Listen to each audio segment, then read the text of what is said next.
Hey, what's going on, everybody? It's Dog Sensei here. So, just wanted to give you a little bit of a tip.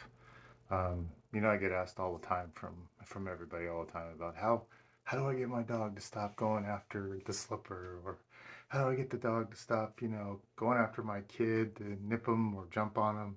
How do I get my dog to stop doing certain things? Well, the biggest tip and the biggest piece of advice I can give you is that stop waiting for the dog to go into the behavior and then stop them, or try to stop them, that is.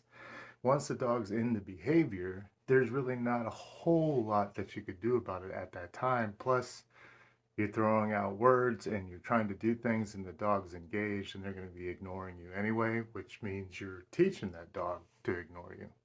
One of the things that you really want to get good at is a couple things.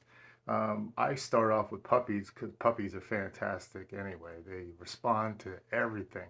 And what I do in the beginning is I will poke them in the butt.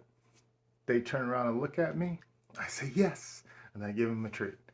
They kind of walk away a little bit. I poke them in the butt. They turn around, look at me, and I'm like, yes, good, treat. And I keep doing that over and over and over again.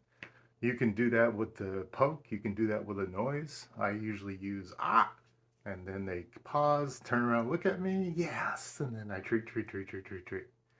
I keep reinforcing this behavior over time as they're getting a little bit older, so that every time I either poke or I make the ah, they respond and look at me. So here's the key point, guys. Just start doing this one little simple thing, and it'll help so much, so much. So what you want to do is, so I'll pretend to be your dog, right? So everything's calm and chill. I'm like, don't wait for me to go into the behavior and start trying to do these things. As soon as you see me go from, that's when you want to do something. As soon as you think you see me engaging in the thought process of doing something, I look over, I stop and turn, my ears move that way. If you start interrupting your dog's process and thinking about what they're doing instead of waiting for when they get there, you're going to get a lot further. And over time, if you're consistent, they will actually start kind of thinking about it and pausing themselves.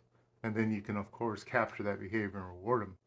So come up with a way to distract your puppy or your dog, get good at it, reinforce it, and then over time, get and sit there and make a little session of you just watching your dog.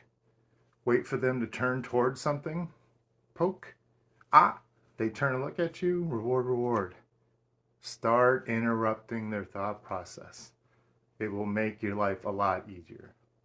All right, it's the Dog Sensei. I will talk to you guys soon.